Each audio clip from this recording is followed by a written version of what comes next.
So hello everybody, thank you for coming into my channel, and as promised today, this is Dr. Susie, and as promised today we're gonna go with the second part of our series for narcissism. And last week I did a video about narcissists, the different types. I gave you a quiz.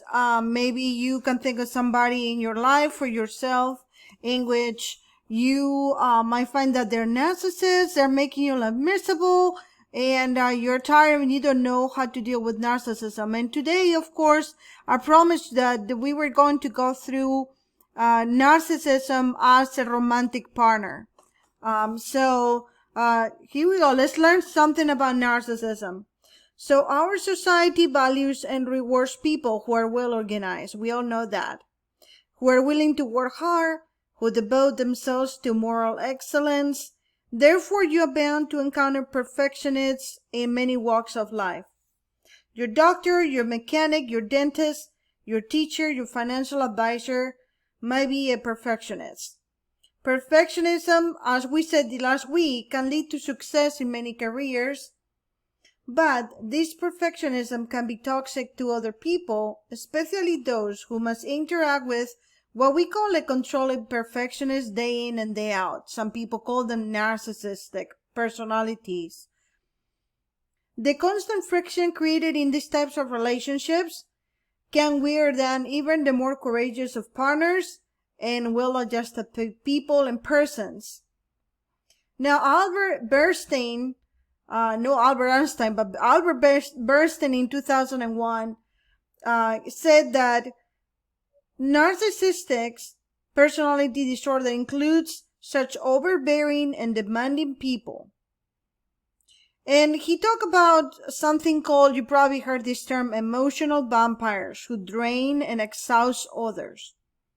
So in this video, we're gonna talk about how to deal with controlling perfectionists in the three settings in which they do the greatest harm.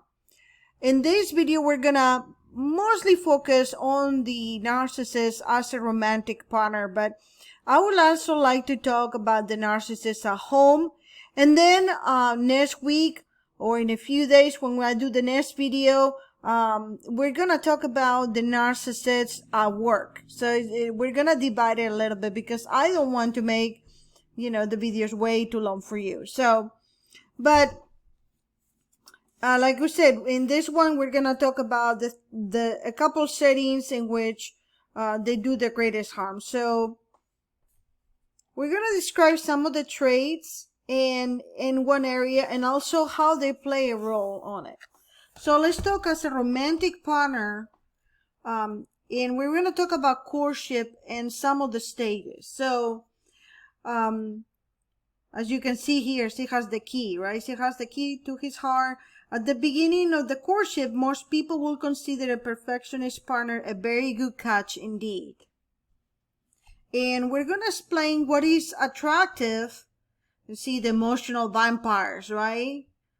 What is so attractive about the perfectionist? So here's some reasons you might be attracted to the perfectionist. And I'm going to alternate between male and female pronouns.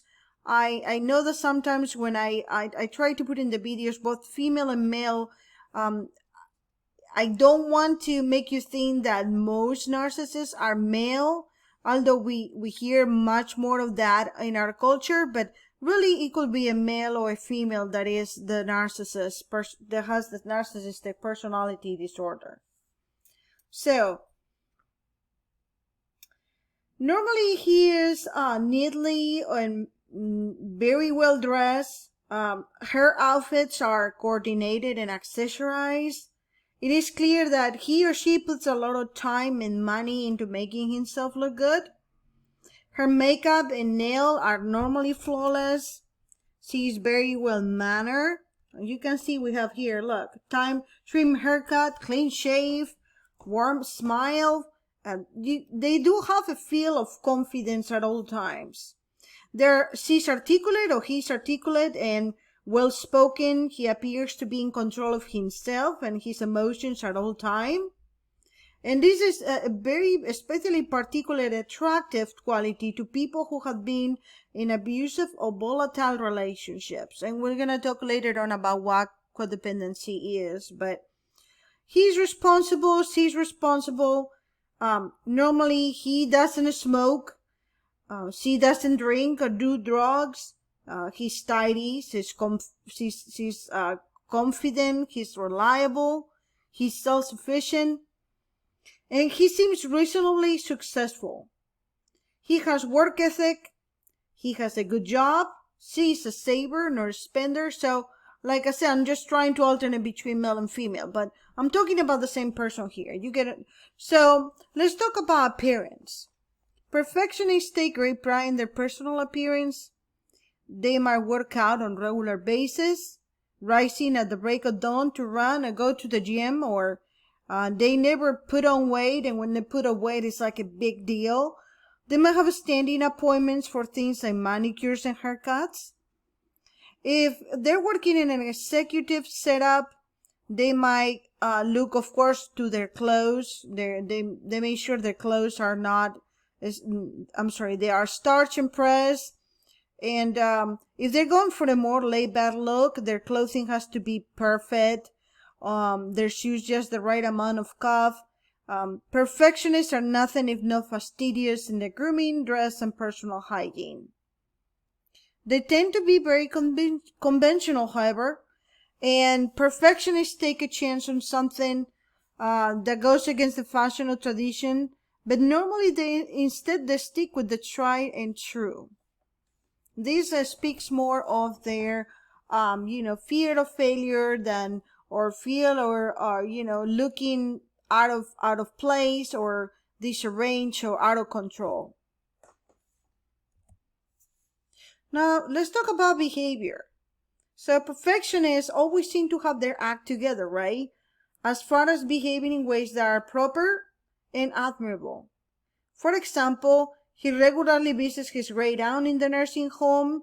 She takes her little sister to choir practice every Friday and goes to church every Sunday. They're always talking about doing the right thing and constantly putting down people who do the wrong thing. For example, can you believe Harrison? The guy never waxes his car. What's the point of even having one? So to someone who's looking to marry, a perfectionist will never be unfaithful. Heaven forgive. He'll be an attentive husband or she'll be a doting wife. And what a wonderful mother or father the perfectionist will make, teaching the children important moral values, making sure they're brought up the right way, ensuring they get a proper education, and working hard to support their family, formulating budgets and goals. They seem to have everything together. Now, what about dependability? Now, the perfectionist is perceived as very highly capable person. If you're a person that has some directionless life in life and you have some issues, this is a person who will certainly take over. It will guide you and get you on the straight and narrow path. In fact, all perfectionists tend to bring out hidden dependency needs in the people they attract. So a person with a strong dependency needs might think along the following lines. And we're talking about somebody that is codependent, as the codependent personality and the narcissistic personality tend to attract each other. So the codependent person might think, oh, here's someone I can lean on for support when I need help. Or he is a hard worker who will manage my money very well. He is competent and confident, and it will help me and lead me through life's uncertainties. Or he is an excellent judge of character, or who will take the weight of making decisions off my shoulders. Controlling perfectionists tend to bring out many qualities in people that these people might be unaware of, and we will address some of these later on.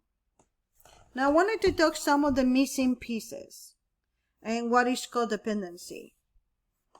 I had mentioned before on the first video about the crazy eight.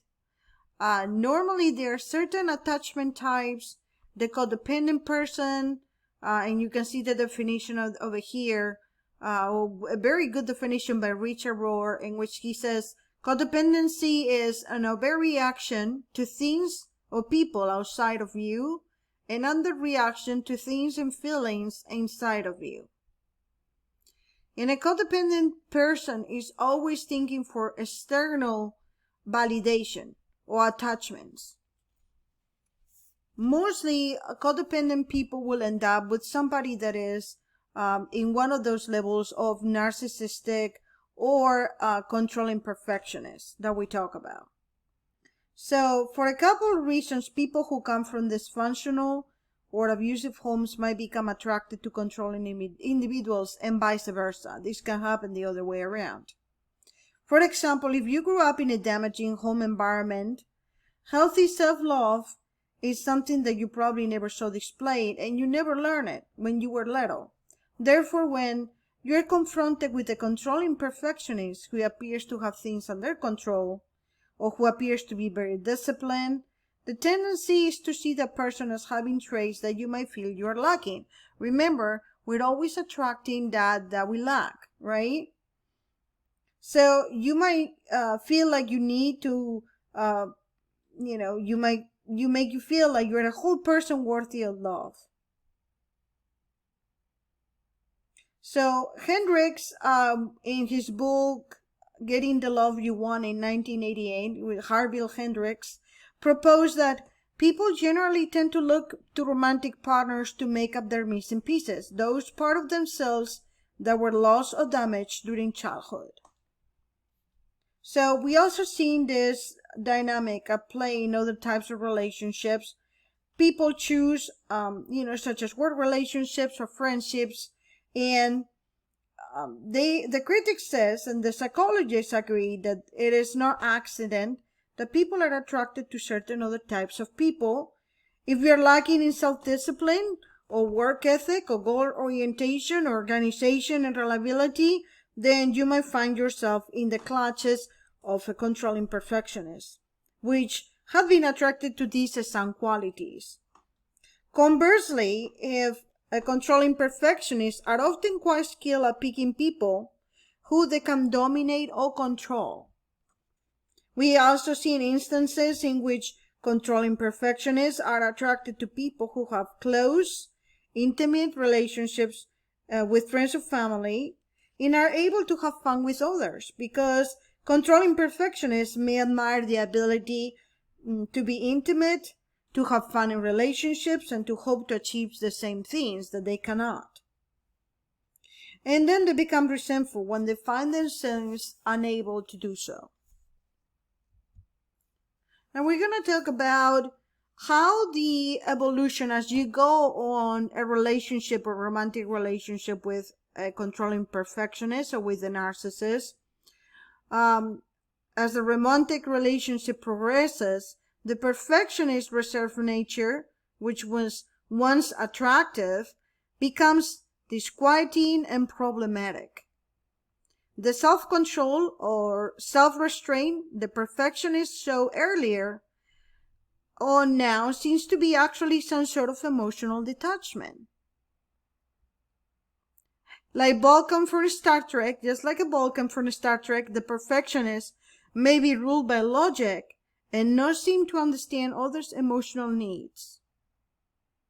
And here are some complaints of the other person in the couple, for example. And we can say this is for example, the codependent person. He rarely spontaneously expresses affection. That's one common complaint, mostly from females of narcissists and, controlling perfectionists. Before having sex, he'll have to make sure that she's squeaky clean, she has applied the right amount of perfume, has arranged the bed sheets to perfection, yet her lovemaking seems mechanical, without imagination, and lacking in passion.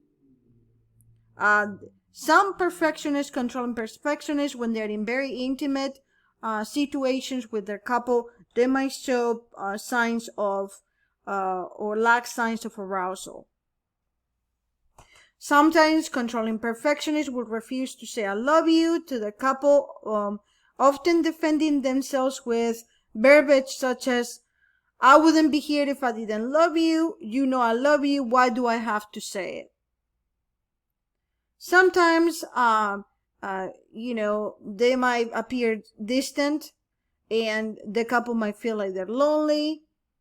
Or, he seems to brood a good deal of time, and although he can be clever and humorous at times, he never looks happy.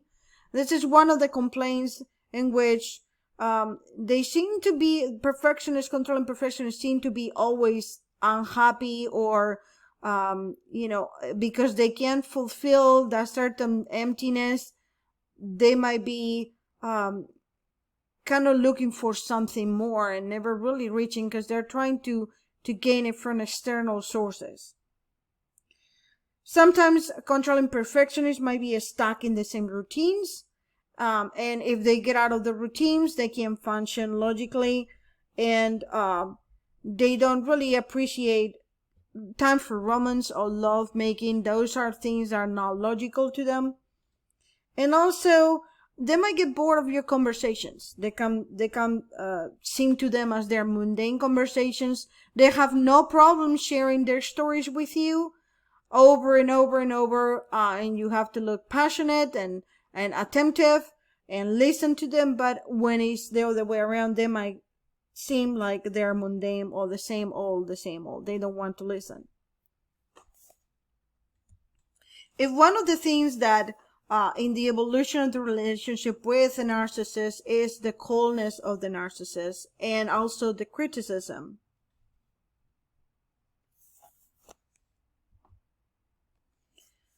Some people call it gaslighting. There's different levels of criticism, and if your partner is a perfectionist or a narcissist, as the relationship continues to develop, the two of you may seem to disagree on almost everything that you talk about.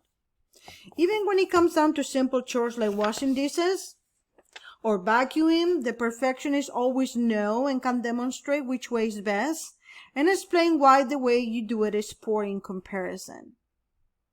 Complicating the matter is the fact that because they have always striven for perfection, perfectionists are masters of efficiency and effectiveness at many tasks. Obviously, anyone who spends a good deal of time and effort getting things perfect will, in fact, do things better than someone who nevertheless gets the job done. And this kind of affirms for their kind of illusion in their mind that that it actually better than everybody else. Well, what's good for one person doesn't always work for others. So while a perfectionist may, for example, want to clean the house first thing in the morning, someone who is less of a morning person might want to wait until the evening, for example. Furthermore, priorities are notoriously personal. For example, a husband might feel that spending time with the children is more important than cleaning the kitchen, but his perfectionistic and controlling wife may insist that the children really need a parent who models correct behavior, and that he's setting a poor example by playing a frivolous game with them. Over time, the perfectionist insistence that things be done just so worsens. The perfectionist or narcissist will become openly critical with you, nitpicky and fussy. If your partner is a perfectionist, you may be subjected to the following types of comments. So I'm going to give you some examples of kind of like gaslighting and criticism that you might hear from a perfectionist. Do you have to cut your meat into such little pieces? Why don't you put the magazines back in the rack right after you read them? Why you must break so hard? You're wearing them out. Why you must chew your food so loudly? You spend your money on what again? All of these situations and efforts to defend yourself are useless. So if you're living with a perfectionist, We will teach you some strategies on how to diffuse some of these situations, trying to defend yourself or giving reasons why, as you know, it might be useless. For the perfectionist, for everything there's a right way and a wrong way. An issue is closed and there's no room for debate or discussion. So you shouldn't break like that. Normally people don't cut their meat into tiny pieces, and that's just weird. So the person that at the beginning, when you began your relationship, seemed sensible, responsive, it is revealing their dark side to these traits. So they might become stingy or prudish or pedantic, and ask questions on everyday life. Why do you really need to spend $15 on a bottle of wine to bring to the party? The perfectionist might criticize your makeup or your clothing or your pronunciation or your grammar. Your card may be too messy. Your phone conversations might be too long. You might be criticized for spending too much time with your family and your friends, which we know is a technique for get you isolated, for watching the wrong sort of movies, for reading the wrong sort of books, and soon nothing you do seems good enough. Anything you do for sheer joy of leisure, or especially if you're trying to help yourself and recreate yourself, it's just a waste of time. And they might say, why don't you do something productive like I do, for example? Why don't you get up earlier? Why don't you take a second job? Things like that. It may seem next to impossible for the perfectionist to give up the attitude and enjoy life just for a little while. So in fights and arguments, let's see what a perfectionist does. So in fights and arguments, the perfectionist will often criticize your reactions. You're normally the number one thing they will say will be something like, you're too emotional. You're devoid of any type of logic. It doesn't make sense. You don't have common sense. And then the partner will seem to always be defending herself or himself. But the more you do and the more you explain to the perfectionist your point of view, the more entangled you become. Worse yet, the perfectionist drowns you in corrections that can derail you from addressing the main problem. You say you get out of work, for example, at 5 o'clock, and the perfectionist corrects you by saying, well, you actually get out 10 minutes to 5, honey. You say that you haven't made love in 2 weeks, and the perfectionist corrects you by saying, well, it has been 13 days only. You claim you left a note on the bulletin board in the late morning, and the perfectionist says, no, it was early afternoon. This incessant arguing drives you farther and farther away from each other, all the while your partner denies having done anything wrong and insists that you're the one that has to change, that you lack self-esteem, or that you don't have common sense. Now, a growing number of clinicians and researchers believe that perfectionism and criticism are actually psychological defense mechanisms for keeping people at a distance. If you think about it, we talked a little bit about this in the last module. It's very difficult to get close to somebody who's always criticizing you. Could it be that the controlling perfectionist in your life is actually trying to drive you away and to create a relationship that isn't too close? Believe it or not, a fear of intimacy isn't rare among the general population, and it seems to be among perfectionists very high up in percentage. Sure, perfectionists enjoy sex at all times. They might enjoy spending time with their partners and children as long as it involves something that they like. Things that are not too intimate and things that are done their way. Intimacy requires that you lose yourself to some degree in order to join with another person. For perfectionists, the conditions necessary for intimacy may feel like an unacceptable loss of control, a frightening loss of their own identity or experience. So this is another reason why you will see a lot of the narcissists and controlling perfectionists that are extreme workaholics. It keeps them out of the intimate contact with others. Unless these fears are dealt with in some way, a perfectionist stands little chance of ever getting truly close to anyone.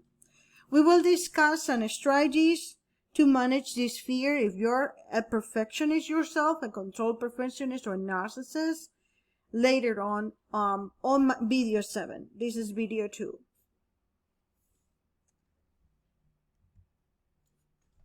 So how about as a parent or as a child? We started to talk about children and then I kind of switch a little bit because it is such a big topic when we're talking. Obviously, we know that these controlling tendencies of narcissism start early, by the age of 7 in some children. And so all of the kinds of relationships in which one person feels never good enough, none is so insidious as the parent-child dyad. So young children are in so many ways dependent upon their parents, and their day-to-day exposure to the parents' dysfunctions run a high risk of being life transforming. And we know that, we all of us carry obviously traumas and memories and things that happen to us, but that doesn't mean that everybody that has a traumatic memory or event happening to them is going to turn into a narcissist or has narcissistic tendencies. So I'm going to give you just a kind of a case study or like a focus on what it will be a portrait of a household run by perfectionists and controlling parents. So imagine that there are two parents, they are community organizers who volunteer to coach and lead Girl Scouts, and they almost never miss a parenting teacher conference. These parents teach the children discipline, orderliness, and good moral values, all good things, right? The whole family is well-groomed. The children are polite and well-behaved, as well as good students. The lawn is always mowed, the house is painted, everything is in place, and the family car is perfectly fits in the family configuration. So, if we see a picture like that, we'll say, well, what's wrong with that? But a closer look reveals a dysfunctional family pattern. Everything is designed to create an appearance of perfection. The parents may be hell-bent on making their children fit into their ideal molds. The parents may hold the children to high standards but give them only criticisms and corrections, no warm encouragement. There might be emphasis on accomplishments, setting goals, and completing chores, but no recognition of a fragile and emerging inner emotional life or a need for age-appropriate social interactions. Furthermore, there might be parents that need the control and the insistence on having others do things their way impair the children's quest, which is so important during adolescence, to establish their own identity. While these parents might have good desires to keep their children safe and to see them succeed, and this is of course admirable, the boundaries and limitations of these parents set for the children are uncompromising and inflexible, and usually don't account for the children's wishes, talents, or values. Such parents are minimize or disapprove of any child's gifts and strengths that aren't in line with their goals and vision for the child. So in this case, the children are torn between what they want to do and what they should do in an effort to please their parents. Of all the things perfectionistic and controlling parents might do, this is perhaps the worst: not letting their children choose their own direction in life. Of course, we're talking here about older children and not a 3-year-old, for example.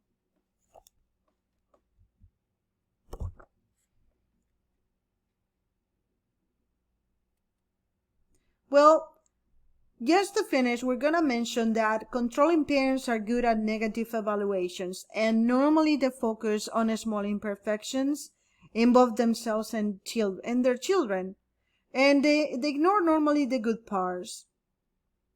If something is 99% good, they might agonize over the 1%.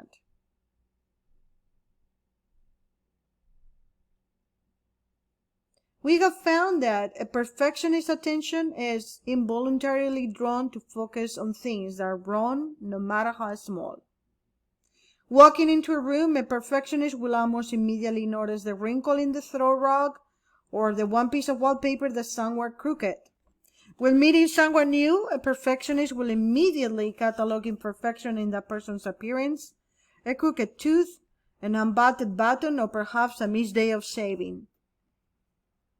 Sadly, perfectionistic and controlling parents miss out on the enjoyment of the vast majority of good things about their children.